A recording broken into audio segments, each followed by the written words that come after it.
Had to be live. Good afternoon, everyone. State Representative Emanuel Chris Welch here with a special afternoon pre-holiday conversation with my good friend and mentor, United States Congressman Danny K. Davis. And before we get to the congressman, I wanted to tell you a little bit about what's been happening in D.C. As you know, you've probably heard on the news that lawmakers on Capitol Hill have finalized a massive $900 billion COVID-19 relief package. And they did it just in time for Christmas. And it allowed the congressman to be home for the holidays. The bill is designed to help Americans who have been hit hardest throughout the pandemic. The second largest federal aid package in U.S. history. After months of gridlock with Democrats and Republicans, the $900 billion emergency COVID-19 relief package is supposed to help us with additional unemployment benefits, eviction protections, expand food assistance, and include billions for small businesses, schools, and vaccine distribution. To tell us a lot more about what's in it in more detail, we have an expert. We have the great congressman from the United States, 7th Congressional District of Illinois, here with us today. He's been our congressman in the 7th District since 1996. Before that, he served on the Cook County Board of Commissioners. And before that, he was an alderman in the city of Chicago. He knows his way around government a little bit, and he's been a champion. I don't know where he gets his energy from. He outworks us young guys. And that is our Congressman, Danny K. Davis. Congressman, how you doing today? Well, Chris, I am doing great. I feel good. I feel fine. I've had my vaccine shot. Didn't get any adverse reaction to it. As a matter of fact, I didn't even feel a little bit sore.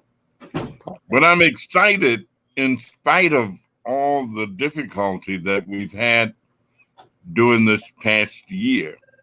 And I'm excited because, one, we did come up with a vaccine in record time. And I know there's discussion in terms of who can be given credit for it. And I really don't care who gets the credit for it.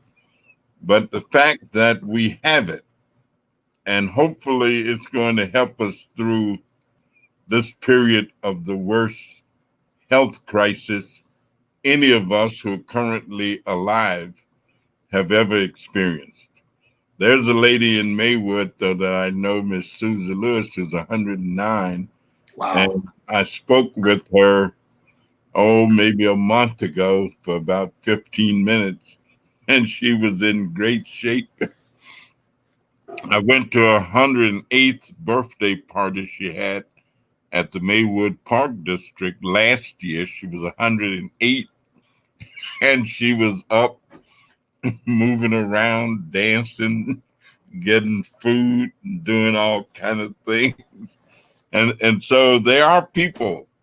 I went to a funeral last Saturday with my other 109-year-old friend, who's 109, lived out in the Inglewood community. But she had been ill, and she did pass away. We had a wonderful going away party for her at the House of Hope, that great edifice that Senator Meeks built so that we could socially distance. But we do have the stimulus. And no matter how bad things look, there are good things. Now, all of this can be put in perspective. 900 billion sounds like a lot, but it really isn't in terms of what's actually needed.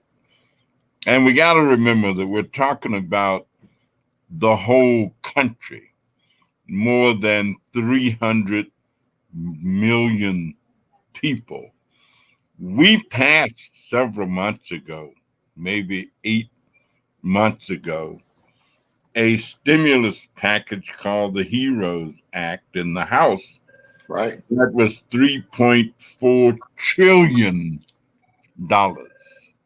And of course, the leader of the Republican Senate said this is DOA, dead on arrival, that it's not going anywhere.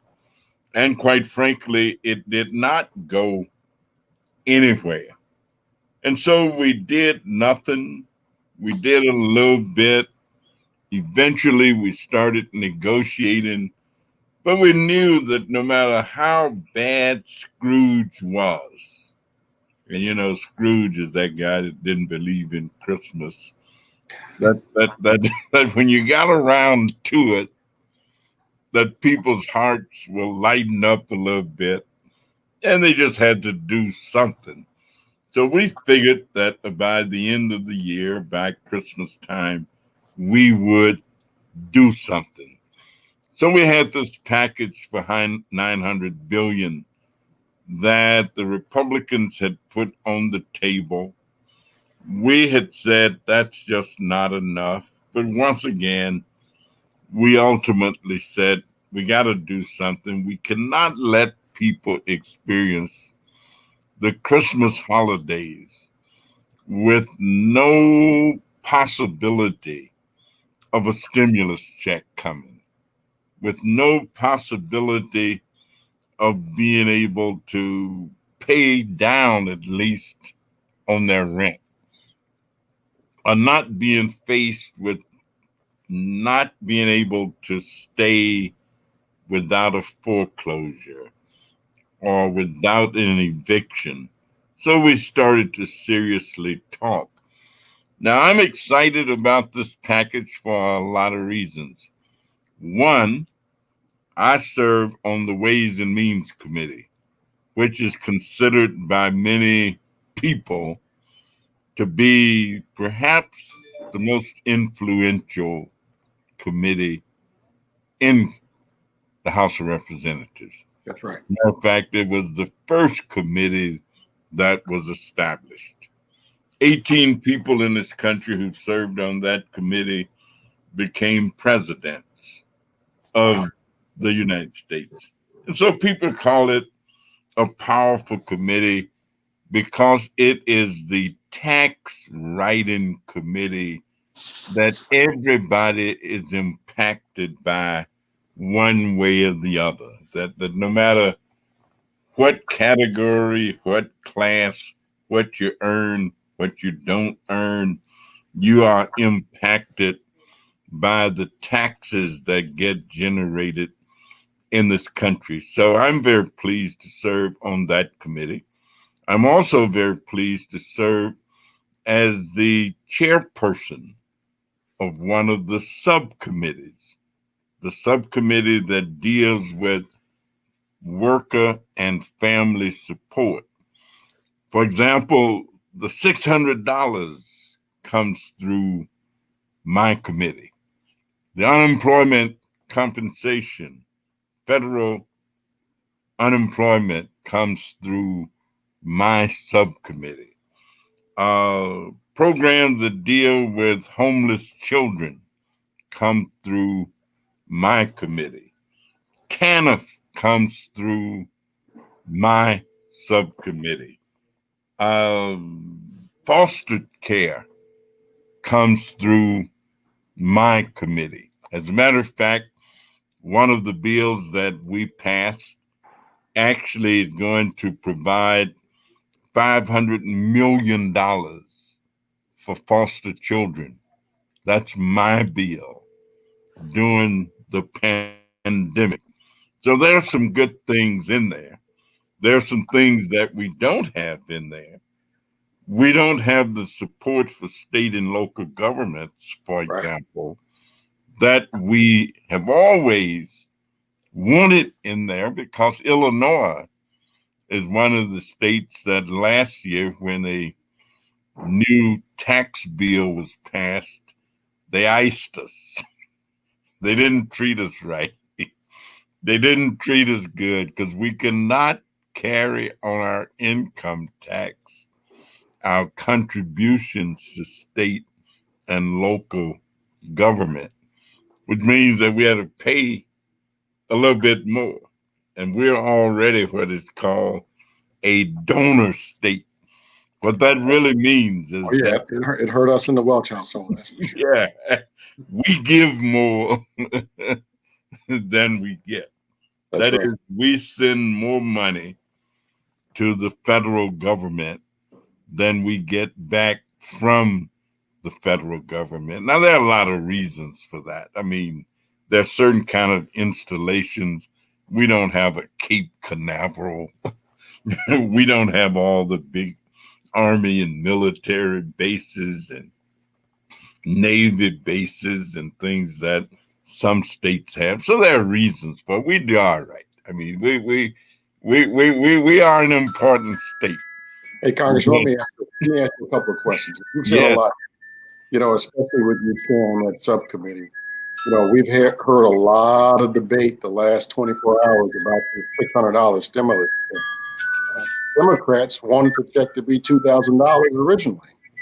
Then it became $600.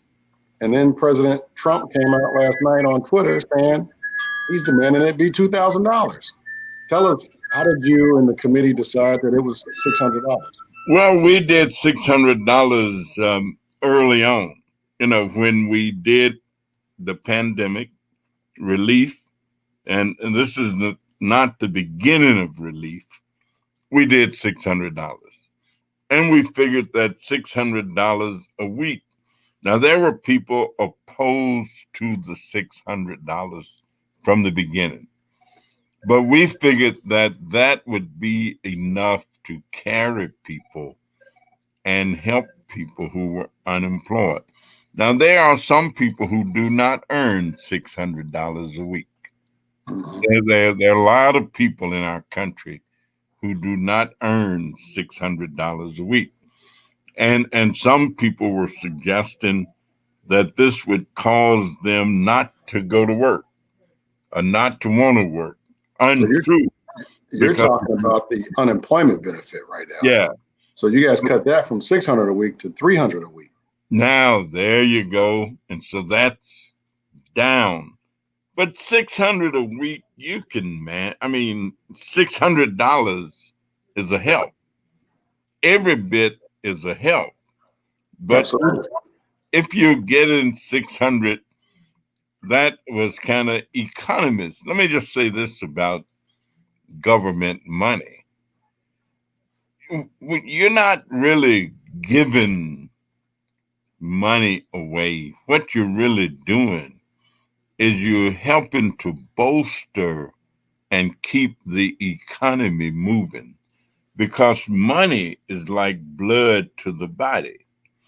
As long as the money continues to flow, you're okay. The economy is okay. As long as the blood flows, the body is okay. And so if too much of it is on one side of the body, you may get paralyzed. Or if it's not moving, you may be paralyzed, and eventually you will die.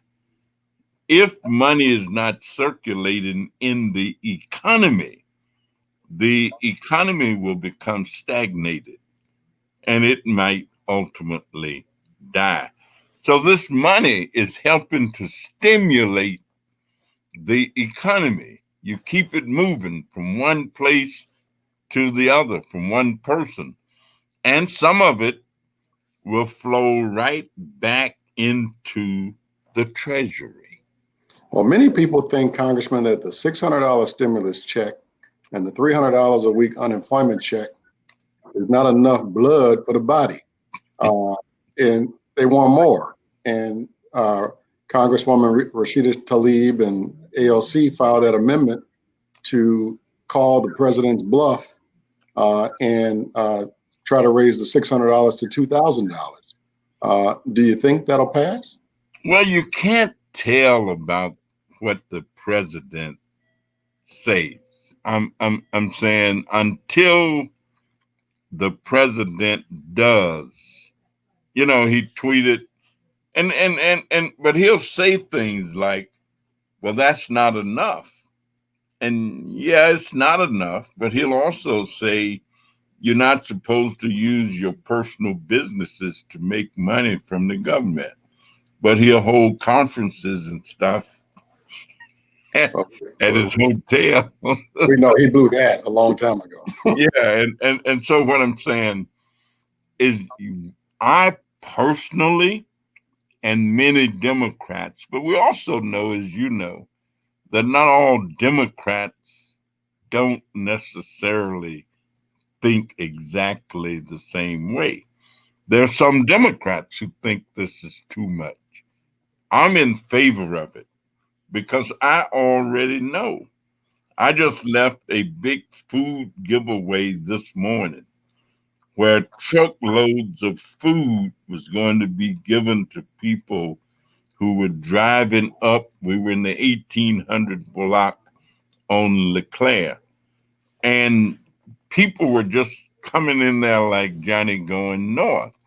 Well, if we don't continue with the agricultural products that we purchase from farmers, that becomes a part of this food, then we won't have any to give away tomorrow because it runs out.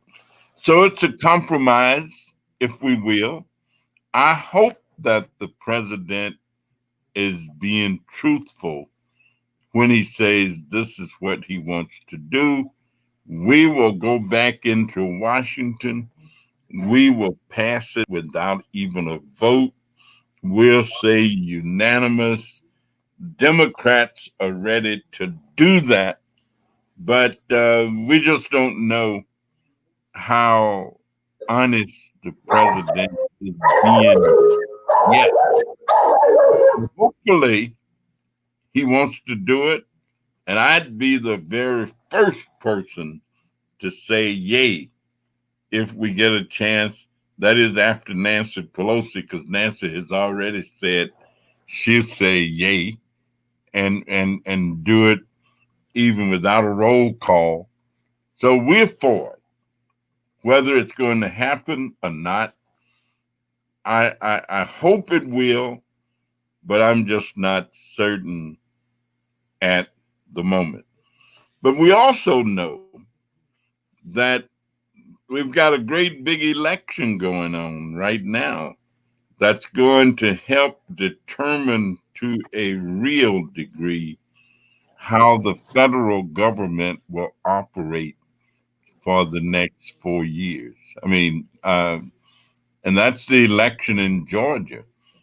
Who would have thought that Georgia would have turned from being a red state to becoming what is called a blue state?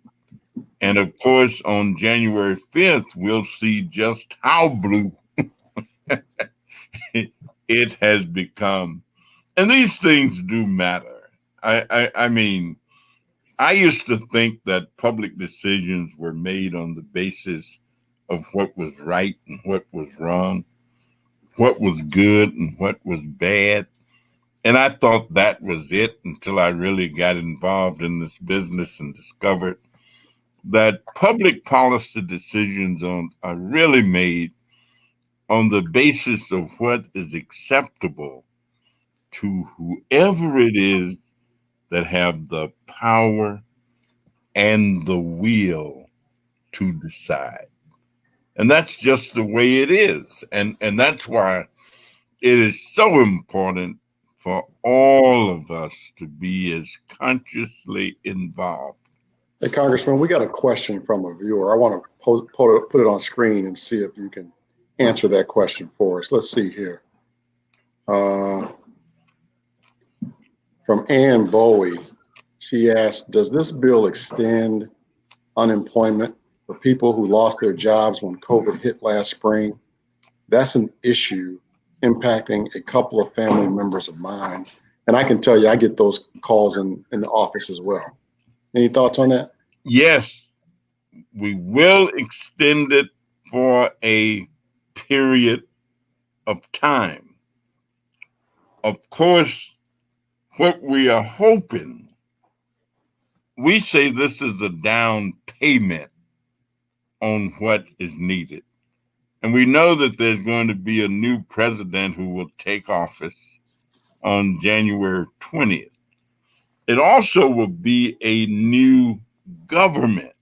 I'm saying after the installation of a new president, of course, we'll get sworn in on January 3rd.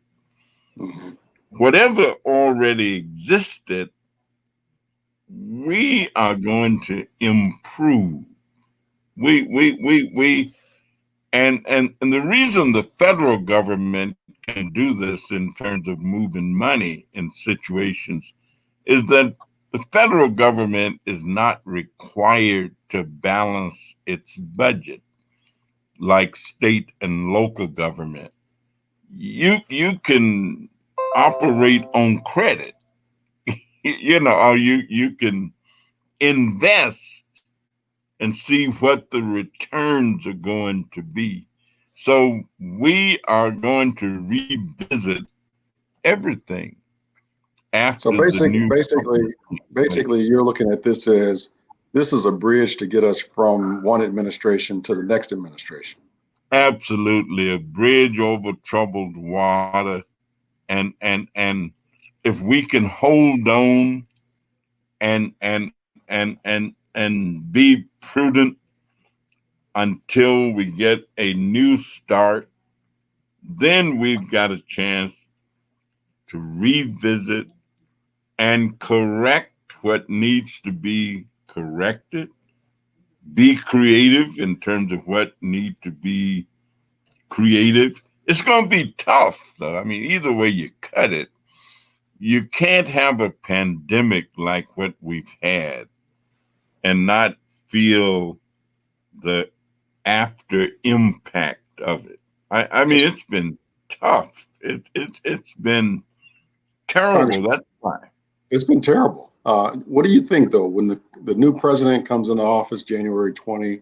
100 days is always a big marker. Do you think that we'll get this another stimulus bill within that first 100 days? I think we will. Yes, as a matter of fact, the new president and his transition people and all, they've already started working. We've never stopped working in the House. I am so proud of my staff, especially my local staff, who have worked every day. I mean, our office has never been closed. People have exposed themselves to the virus, they've exposed themselves to other people. They've even worked on Saturdays and Sundays. So, yes, it is the beginning of a new time. And we're going to see that. And I don't have, a lot of people talk political talk, but I also try to talk reality talk. And the reality is that the members of both the House and the Senate are quite frankly looking forward to a new opportunity to address the many issues facing their constituents. Some days I'll get as many as 100 telephone calls from individuals myself, not to mention those who call the office, but who will call for me. And at one point, I had 1,300 unanswered calls Woo. on my telephone. I mean, so we're eager to work, and people are ready to work, and it's going to be all right. I mean, it's. I just got faith. I have faith in the people of this country and faith in the governmental leadership, especially as the people keep prodding us and keep pushing us and keep forcing us to respond and react to their issues. Hey, Congressman, I see we only have about 5 minutes left. I want to be respectful of your time. Let me put a plug in. When you do get to the other side of the bridge, I do think we need more stimulus checks for people. $600 is not enough. I think we need more unemployment relief. $300 a week is not enough. People are struggling. I also want to really put a plug in for our state and local governments. For some reason, the other side of the aisle has been holding up that money for state and local governments, but they really, really need some help because of this pandemic. Well, you know, some of them call those the blue states, and not necessarily everyone, but it just happened that some of those states are blue states. Illinois, New York. I mean, but hopefully this partisanship will die down. The one thing that has disappointed me the most during these past 4 years has been the level of partisan political decision making and interaction that we have seen. I don't mind being disagreeable and I don't mind people disagreeing, but I think we can disagree without becoming as disagreeable. And hopefully we'll get back to a level of civility and a level of it's the people's business that we are dealing with and not our partisan political interests. I couldn't agree more, Congressman. A couple of last questions before you go. You talked early in our conversation here about the vaccine. We saw your pictures on social media, you getting the vaccine, and I do plan, when it gets down to us, to take it myself. But how is it that members of Congress got the vaccine, even those Republicans who displayed bad behavior, like Marco Rubio, didn't wear masks, had the large gatherings? I mean, was just blatantly disrespecting what the scientists and experts were saying.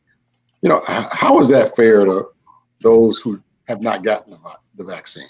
Well, if you will notice, I'm wearing one of my old Harold Washington sweatshirts, and which means obviously that I've had it ever since Harold was mayor, and I saw it. And Harold was fond of saying, "I will find you and whoop some fairness on you, even if you don't want to be fair." And so the decision is that we need to try at least and keep these individuals healthy enough to be able to make rational, logical decisions, even if they didn't want to be. That we have a responsibility. I certainly would not have had any problem waiting to get my vaccine, but that was the decision made that the members, you can't lead where you don't go, and you can't teach what you don't know.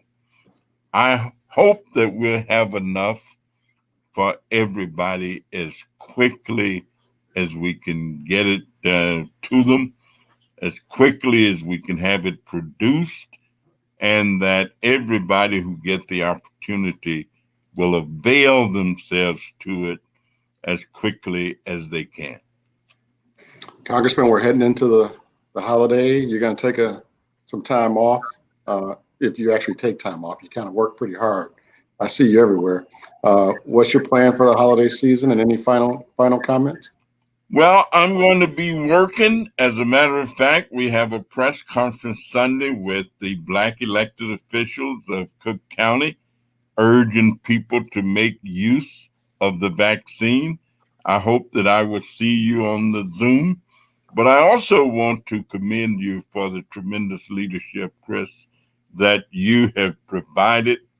I am proud of the work that you do, proud of the fact that your district is in my district, and that our districts are co-joined and encompass each other. You've done an outstanding job as a member of our Illinois General Assembly. I am proud of it. I thank you for it, and I really appreciate your leadership. Well, thank you, Congressman. You've set a good example for us young guys to follow, and I appreciate the work that you continue to do and will continue to do. And looking forward to all of us getting on the other side of that bridge and continuing to fight for the people that we mutually serve. You know, I wish you and your wife and your family a very Merry Christmas and a happy holiday. Thank you so much, and may the good Lord extend his blessings to you and yours and all of the people that you represent in the same kind of way. Hey, thank you, Congressman. Take care, everyone. That's the great Congressman Danny K. Davis from the 7th District. Merry Christmas, Happy New Year. Wear your mask, watch your distance, and please wash your hands regularly. It's been a pleasure. Thank you. Thanks, Congressman. Okay.